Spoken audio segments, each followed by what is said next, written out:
제가 여러분 우리 강단 뒤에 이 스크린에 나와 있는 이 배경이 세계 지도라는 사실을 알고 계셨죠? 그런데 이 세계 지도를 여러분들이 아주 기본적인 선교적 아이디어를 가지고 이해할 수 있도록 제가 좀 설명을 해드리려고 합니다. 그래서 그 다음부터는 조금씩 더 구체적인 내용을 가지고 정보를 가지고 여러분들에게 기도할 수 있도록 안내해드리고 또 선교에 참여할 수 있도록 그렇게 도와드리겠습니다. 제가 지금 우리 교회를 시작하고 난 이후에 여러분들 알고 계시는 분도 계시고 혹은 모르는 분도 계시는지 모르겠는데 우리가 지금 우리보다 먼저 시작한 교회를 지금 돕고 있습니다.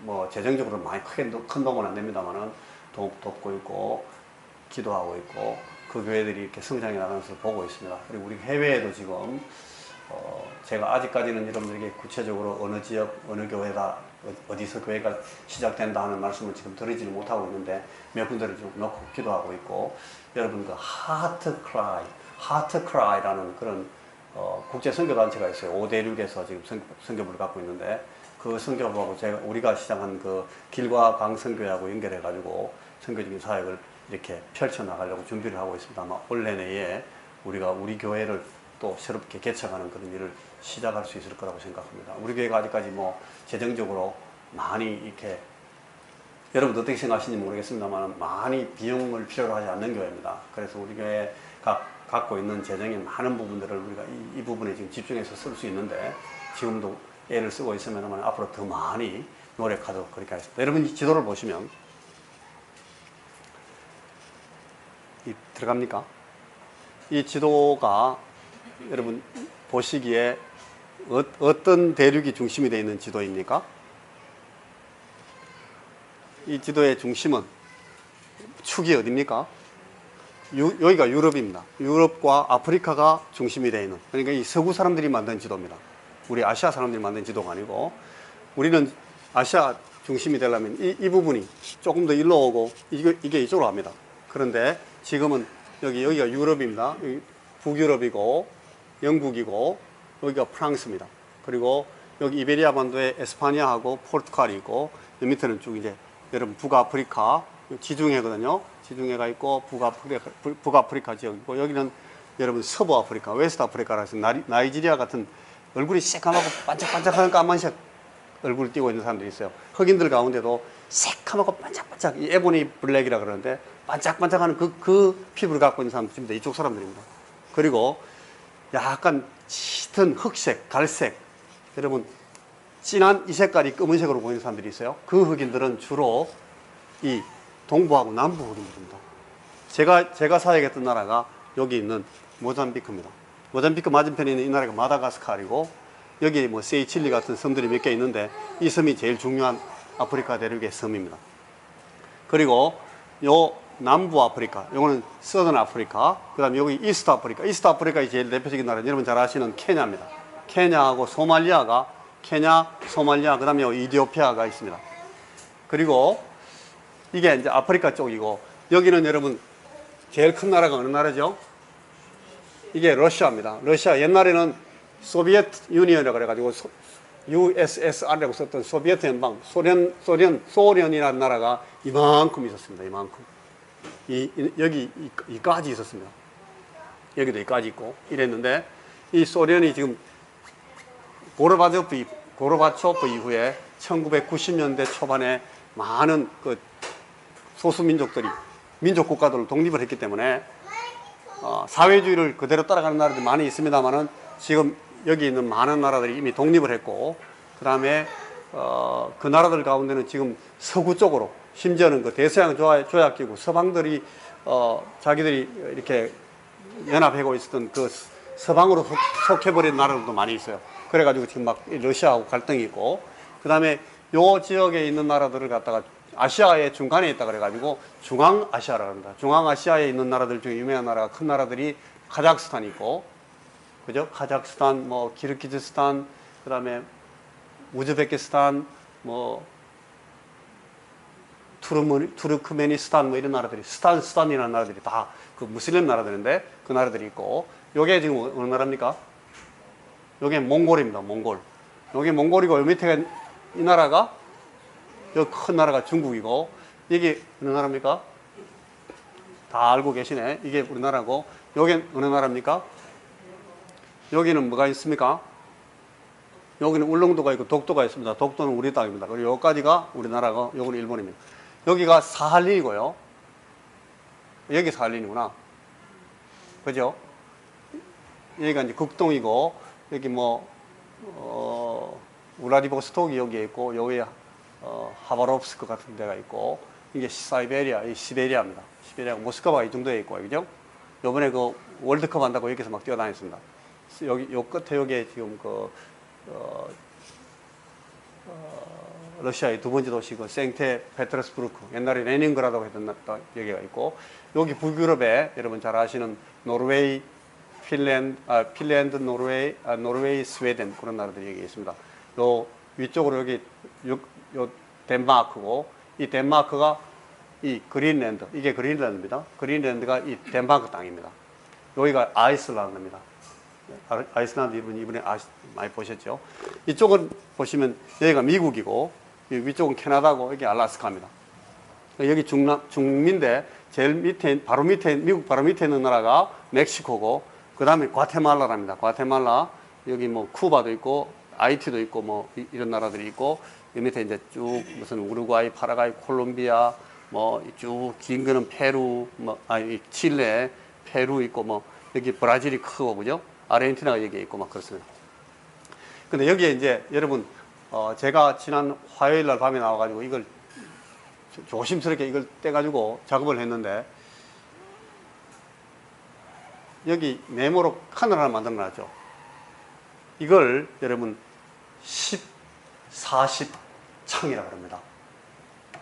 북위, 여기가 적도인데, 이게 적도입니다, 여러분. 적도가 이 정도에 있는데, 적도 위에 북위 10도부터 20도, 30도, 40도, 북위 40도까지. 북위 40도에서 10도 사이에 이 부분을, 실제로는 없어요. 가상에, 지도상에서 우리가 상상으로 이 카드를 이렇게 하나 만들어 놓고, 요걸 갖다가 어떻게 부르는가 하면 1040, 10도, 40도, 이거 10도, 40도, 10, 40창이라고 부릅니다. 한번 따라해 보시겠습니까? 10, 40창. 10, 40창. 10, 40 window. 이게, 예, 여기 10, 40 window라고 써놨죠. 10, 40창. 여기가 가장 미전도된 unreached, 복음이 정확하게 전달된 바가 적은 그런 나라들이 집중되어 있는 지역이라는 겁니다. 이 지역이. 이거 1040 윈도우라는 그 개념을 선거 전략적으로 만들어낸 분이 루이스 부시라는 분이에요. 이분이 이거 지코의 선교대회를 주관하시는 그 선교학자인데, 제가 1997년도에 이분을 만났는데, 그때 막 이제 이 개념들을 만들어내가지고 한 10년도 안 됐던 때예요. 그런데 이게 지금 이 개념을 만들어낸 지 한 30년이 됐습니다만, 아직까지도 상당히 이 개념이 타당성이 있습니다. 여기에 집중되어 있는 인구가 세계 현재 인구의 한 80% 정도가 여기에 다 있습니다. 그리고 우리나라도 여기 속해 있어요. 우리 여러분 잘 아시는 38선이 38도잖아요. 그보다 조금 위에가 14창이 끝이 있는 거예요. 그리고 일본도 여기 포함되어 있고, 여기 중요한 대도시들이 다 많이 있습니다. 서울도 있고, 뭐 자카르타도 있고, 인도 델리도 있고, 뭐 인구들이 많은 도시들이 참 다 있어요. 세계 선교의 모든 전략들은 항상 그 대도시들을 중심으로 이루어집니다. 왜냐하면 이 선교는 땅 넓이, 영역 싸움이 아니고 인구들 싸움이에요. 사람들이 많은데 침투하거든요. 그리고 사람들을 노리고 들어가기 때문에 인구들이 집중되어 있는 곳이 항상 타겟입니다. 여기에 이 1040창이 앞으로 아마 그 2025년도, 지금 2018년이잖아요. 한 7년 더 있으면 2025년이 되는데, 25년이 되면 현재 인구 증가 속도로 나가면 세계 인구가 83억이 된다 그래요. 80억이 넘어갑니다. 현재 지금 한 67억 정도 되는데 이게 83억까지 간다고 생각합니다. 그런데 이 83억 가운데 아직도 그때 2025년도에 여전히 unreached로 남아있을, 그러니까 복음이 전혀 들리지 않은 어떤 방법으로든지 그 사람들에게 자기들이 하나님의 말씀을 듣고 싶어도 듣지 못한 상태로 남아있는 사람이 아직 이 지역에 10억 정도가 남아있을 거라고 지금 보고 있습니다. 10억. 10억은 굉장히 큰 겁니다. 그래서 이제 그 사람들이 남아있는 한 절대로 땅끝이 아직 우리 복음이 땅끝에 이르지 못하고 있게 되는 겁니다. 이 지역을 우리가 계속 이렇게 선교적으로 14,10창 지역을 개발해야 되는 이유가 중에 제일 큰 이유 중에 하나가 역사적 이유입니다. 역사적으로 여기 이제 팔레스틴이 여기에 있습니다.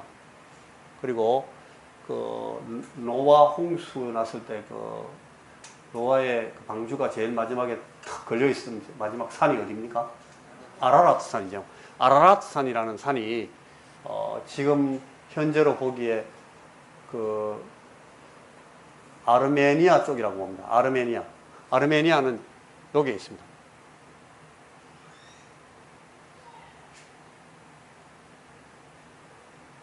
여기가 아니고 여기입니다. 여기. 이 발칸 쪽, 여기 이탈리아 반도고, 여기 이제 발칸 반도, 그리스 반도입니다. 또 그리스 쪽에 이렇게 여기까지가 이제 터키예요. 그리고 바울 사도가 여기에 예루살렘에서, 여기 예루살렘이 있는데, 예루살렘, 그 다음에 요 위에 안디옥, 시리아, 여기 아람이거든요. 시리아. 요 안디옥에서 출발해서, 여기 이제 그레데 섬이잖아요. 이런 섬 쪽으로 이렇게 막 돌아다니면서 이렇게 선교를 했습니다. 여기 소아시아 지역입니다. 여기 시칠리아고. 그런데 지금 이 복음이 시작되고 예수님이 오셔서 역사 가운데 오셔서 사시고 또 가르치시고 그 다음에 고난당하시고 죽으시고 부활하셨던 모든 그 복음의 역사적 상황, 사건들이 전부 다 이 지역에서 일어났습니다. 그리고 그 에덴 동산이 있었을 거라고 지금 추정되고 있는, 정확하게는 알 수 없어요. 그 지역이 역시 이 근방입니다. 그리고 아브라함이 나왔던 그 메소포타미아가 여기입니다. 여기서 나와서 이렇게 이동해서 이렇게 가나안으로 들어왔습니다. 여기가 이집트입니다. 이집트. 여기가 사우디아라비아 있고, 여기 뭐 예멘 있고, 쿠웨이트 있고, 뭐 또 여기 여러분 홍해고요. 여기 홍해고, 여기 여러분 잘 아시는 그 페르시아만입니다. 페르시아만 쪽에 이란이 있고요. 안쪽으로 이라크가 있고. 그런데 이 지역이 그러니까 역사적으로 전부 이 복음사가 시작되었던 곳이고 구약 종교가 전부 자리 잡고 있던 곳입니다. 그런데 이 지역이 전부 가장 복음화가 덜 된 지역으로 남아 있습니다. 굉장히 이게 아이러니인데, 여러분 여기가 무슬림이 확 덮이는 바람에 그렇게 됐어요. 한 AD 한 6, 7세기 이후로 완전히 여기가 넘어가 버렸습니다. 그리고 이 복음은 구라파로 넘어와서 영국 쪽으로 가고, 그 다음에 이게 또 아프리카 남아공 쪽으로 내려가고, 화란에서, 그죠? 그 다음에 이 주리나 그 제네바 같은 데서 이렇게 퍼지고, 이랬다가 이게 절로 넘어가는 겁니다. 미국으로. 미국에서 넘어가 있던 미국, 캐나다, 그 다음에 여기 호주에 있던 그 교회들이 선교사를 보내가지고 전부 다 일본과 아시아를 두드립니다. 이때가 19세기 말입니다. 1800년대 말, 1900년대 초에 집중적으로 이 지역을 선교해가지고 중국하고, 그 다음에 여기 영국에서도 인도하고 중국 내지 선교로 들어왔습니다만, 그들이 효율적으로 못하고 있을 때 저쪽에서 오히려 미국 쪽에서 들어온 선교사들이 지금 이 14, 10창 지역 나라 중에서 유일하게 그래도 기독교 국가라고 이렇게 간주할 수 있을 만큼 복음화된 지역은 딱 이 나라 하나밖에 없습니다. 중국이 앞으로 막 굉장히 가능성이 많고, 그래서 이게 이쪽에서 서쪽으로 막 이렇게 이동한다 그래가지고 이게 그 뭐 예루살렘, 백투디 예루살렘 운동한다 그런 말 하죠. 그게 이제 지금 선교적인 방향이 이렇게 쭉쭉쭉 가고 예루살렘을 향하고 가고 있다 그런 뜻입니다. 그래서 역사적으로 이 14, 10창 지역이 대단히 중요한 그런 선교의 대상이고, 그 다음에 두 번째 중요한 이유가 되는 것이 이 비복음화된 종족의 밀도가 아까 말했던 것처럼 여기 집중되어 있기 때문에 그렇습니다. 소위 말하는 그 unreached 이러지 못했다. 미종족, 미전도 종족들이라는 그 선교적 개념을 쓰는 용어가 있는데, 요 땅을 보면 전체 지구상의 땅 지역의 몇 분의 몇 정도 되겠습니까? 한 5분의 1 되겠습니까, 이게? 4분의 1이나 한 5분의 1밖에 안 되는 땅인데, 여기에 미전도 종족이 88% 정도 집중되어 있습니다. 그리고 이 지역에 지구상의 인구의 3분의 2가 살고 있습니다. 이런 땅에는 사람들이 거의 없어요. 아프리카에도 제가 가보면 한 2시간 동안 집 없는데 막 달릴 때도 있고 그렇습니다. 사람들이 별로 없어요. 근데 여기는 막 전부 다 막 고물고물 사람들이 엄청 많아요. 너무너무 많고. 그리고 여기 요 안에 14지청 안에 있는 나라의 숫자가 지금 현재 독립돼, 이거 유엔에 등록되어 있는 독립국가 중에 64개국이 있어요. 64개국이 독립되어 있는 독립국가로 있는데, 거기 비주권 국가도 상당히 많이 있습니다. 여러분들 지금 개념을 잘 못 잡고 계시는 그런 나라들도 있을지 모르는데, 나라인데, 자기들은 나라라고 생각하는데, 사람들이 나라로 인정해주지 않는 나라들이 많이 있어요. 아프리카도 그런 나라 많습니다. 그런 나라들이 거기 많고, 그래서 이 사실상 복음화율이 가장 낮은 나라 55개국을 이렇게 세계 218개국 이렇게 지금 현재 공식화되어 있는 나라들 가운데 55개국을 뽑으면 그 55개국 인구의 97%, 그러니까 복음화율이 낮은 나라들 55개국, 큰 나라들 55개국 중에 인구의 95%가 여기 다 있습니다. 그러니까 이 14지청 지역이 우리 선교의 집중 지역이 될 수밖에 없다, 그런 뜻입니다. 그리고 이 안에 여러분, 이 안에 3대 세계 종교가 다 있습니다. 뭡니까? 3대 기독교, 우리 크리스찬이티 빼고 3대 그러니까 비기독교 3대 국가, 3대 종교. 하나는 이슬람이 이 지역 중동하고, 그 다음에 아프리카하고, 그 다음에 여기 인도네시아. 여러분, 인도네시아가 한 3억이 넘어갑니다. 무슬림 인구가. 이게 전부 여기 집중되어 있습니다. 또 무슨 종교? 힌두교가 여기를 중심으로 해가지고, 이것도 뭐 거의 한 7, 8억, 거의 10억 가까이 됩니다. 또, 그 다음 불교가 이 중국 쪽하고, 그 다음에 인도차이나, 여기 인도차이나 반도고, 그 다음에 여기 일본까지 이렇게 이쪽에 집중되어 있고, 여기 스리랑카도 불교가 많고요. 이렇게. 그러니까 불교, 무슬림교, 힌두교가 여기 다 집중되어 있는 거예요. 그러니까 저 지역에 살고 있는 사람들이 우리 선교의 집중적인 대상이 되는. 네 번째 또 하나의 이유가 있는데, 이게 이제 이 지역이 제일 가난한 사람들이 많습니다. 가난하다라는 것이 선교의 우선적인 대상이 돼야 되는 이유는 아닙니다. 그런데 가난한 나라는 우리가 선교적으로 접촉할 기회를 많이 갖습니다. 찬스가 많습니다. 그러니까 우리가 the poor라 그래요. poverty. 이 가난한 사람들 혹은 이 이게 있는 사람들한테는 들어가서 우리가 접촉할 수 있는 선교적인 이 메소드, 방법들을 많이 찾을 수가 있어요. 의료적인 접촉을 하기도 쉽고, 교육적인 그런 개발을 하기도 쉽고, 그래가지고 이런 것들을 통해서 그 사람들에게 이 복음을 넣어줄 수 있는 그런 기회들이 많습니다. 그래서 선교사들이 선교적인 개척을 하러 들어갈 때는, 그래서 가난한데, 제일 유리한 데가 가난한 데입니다. 그러니까 이제 선교사들이 가난한 데 가야 쉽습니다.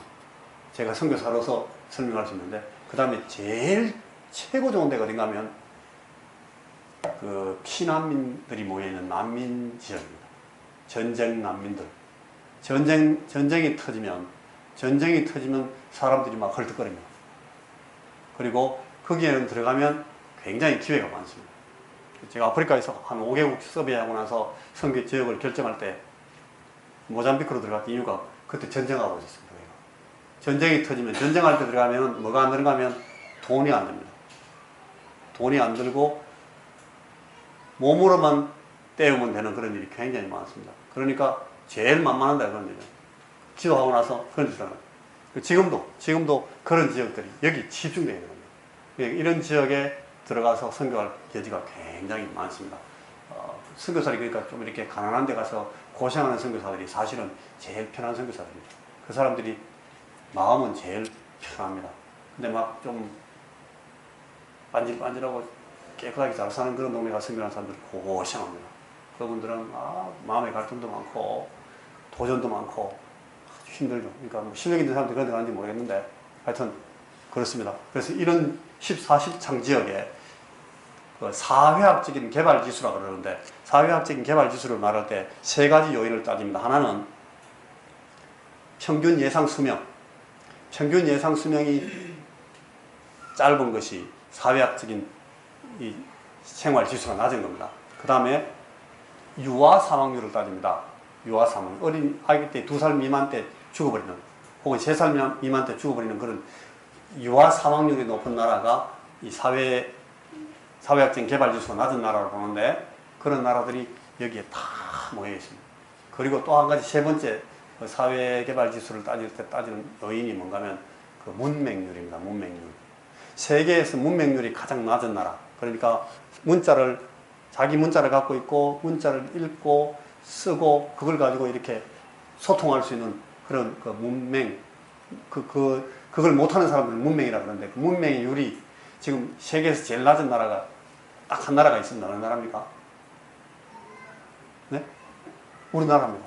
여러분 그거 모르고 계시죠? 한국이 단연 1등입니다. 우리나라는 문맹이 지금 1, 2% 이렇게 하거든요. 1% 내지 2%. 근데 제가 주로 이렇게 1년 이상 제가 살았던 나라가 8개국이 되는데, 그 나라들 가운데 한 문맹률이 40% 혹은 30% 정도 넘어가는 나라가 보통입니다. 여러분 호주가 몇 프로 같습니까? 호주가요, 글자 모르는 사람이 한 30%입니다. 속으로 여러분 무식한 놈들이 그렇게 말하겠지만 대부분 다 그렇습니다. 아프리카, 제가 아까 했던 모잠비크는 그 당시에 읽고 쓰는 사람들이 30% 40% 정도였습니다. 그러니까 문명이 60% 이상 되었다는 거죠. 지금 조금 올라갔을지도 몰라요. 거의 뭐 ABC 정도는 알아도 그 다음에 모르는 사람들이 대부분. 뭐 되게 잘난다고 하는 나라들, 일본도 우리보다 게임도 안 돼요. 따라오지 못하고. 주이시 유대인들 가운데 무식한 사람들이 많아요. 여기 남아공 가면요, 백인들이 한 40살 50살 된 백인들이 막 농장 주인, 차도 막 큰 차 몰고 다니는 그런 사람들이 지 이름을 못 씁니다. 저는 처음에 전혀 이해가 안 됐어요. 도대체 이 사람이 뭘 좋아하셔 가지고 처음 다 사람들이 보스하고 따라다니는데 지 이름을 못 쓴대요. 이름을 못 써요. 이름 못 써요. 그런 사람들이 많다니까요. 백인들인데. 여기 구라파도 마찬가지입니다. 이쪽에 여기 흑해 지역에 있는 나라들 쭉 가보면 그 나라들 사람들은 직접 이야기하면 안 되겠죠. 문맹률이 굉장히 높아요. 이게 문맹률이 낮은 지역에 가면 우리가 선거적으로 접촉할 기회가 또 많습니다.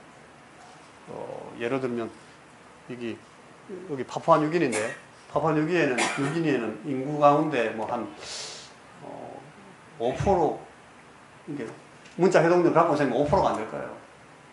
95%가 글자를 모릅니다. 없이 삽니다. 그냥 이게 무슨 사인, 기호 같은 거 있는 것 가지고 살아요. 그런 지역에 이제 우리 위클립 선교사 같은 분들이 들어가서 글자도 만들어서 가르쳐주고 그렇게 하죠. 한글 같은 게 굉장히 우리 세종대왕은 진짜 제가 역사 가운데서 제가 공부하면서 만났던, 알고 있는 모든 왕들 가운데 가장 위대한 왕들 가운데 한 분입니다. 예민군주고.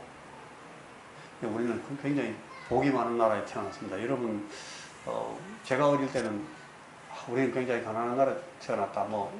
어릴 때 친구들 가운데 글 쓴 데도 그런 거 막 제가 읽은 기억이 나요. 다음에 태어나면 우리나라에 태어나면 안 된다고. 아주 불쌍하고 가난한 나라에 태어났습니다. 우리 막 연설하는 사람도 그런 말을 하는 사람들이 있었어요.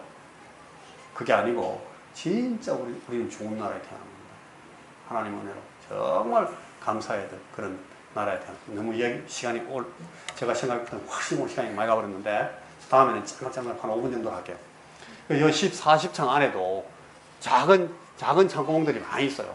그런 걸 갖다가 뭐 이렇게 창을 예를 들면 몽고 사이베리아 창 뭐 이렇게 만들고, 그 다음에 뭐 중앙아시아 창 이렇게 만들고, 뭐 또 코카서스 카프카스 창 뭐 이렇게, 그 다음에 러시아 소수민족 창 여기 이런 창, 그 다음에 뭐 소아시아 창, 또 페르시아 창 이렇게 아랍 창, 이 창들을 많이 만들어가지고 선교적으로 이제 이렇게 우리가 설명을 하고 관리를 하고 이렇게 합니다만, 인도 차이나 창은 베트남이나 라오스, 캄보디아, 타일랜드, 미얀마 이런 창들이 있고, 그래서 그 창들 단위로 이 선교적인 계획을 하고, 그 다음에 전략을 짜고, 선교사들도 파송하고, 그 다음에 그 사역자들이 거기서 선교적인 전략을 가지고 계획을 가지고 일하고 그렇게 합니다. 우리가 이 10-40창이라는 개념을 오늘 우리가 배웠는데, 우리가 선교적인 이해를 하고 선교적인 기도를 할 때에 우리가 이 10-40 윈도우 10-40창이라는 개념을 가지고 선교를 이해하면 굉장히 이해가 빠르고 여러분 기도하실 때 이렇게 접근해 갈 수 있는 그런 질서를 가질 수가 있습니다. 그래서 오늘 제가 제일 첫 개념으로 10-40창이라는 개념을 여러분에게 설명했습니다. 잠시 기도하겠습니다. 하나님, 오늘 우리에게 이 10-40 윈도우, 이 10-40창 지역 선교를 위한 그런 설명을 하고 정보를 나누고 우리가 이 제목을 가지고 기도하기로 합니다. 하나님, 우리 주 예수 그리스도께서 가져오신 이 하나님의 영원하신 생명, 이 예수님의 구원이 이 가난한 10-40 윈도우에 속한 많은 민족들, 거기에 있는 많은 인구들, 그 부족들과 그 개인들에게 속히 전하여지고 저들을 만나고 저들의 삶을 변화시키고 새롭게 하고 하나님 나라의 백성으로 들어오게 만드는 그런 역사들이 계속될 수 있도록 하나님 우리에게 은혜를 베풀어 주시고, 우리가 기도할 수 있도록 힘을 주시고, 우리에게 주여 기회를 주시고 우리가 헌신할 수 있도록 인도해 주시옵소서. 예수님 이름으로 기도하옵나이다.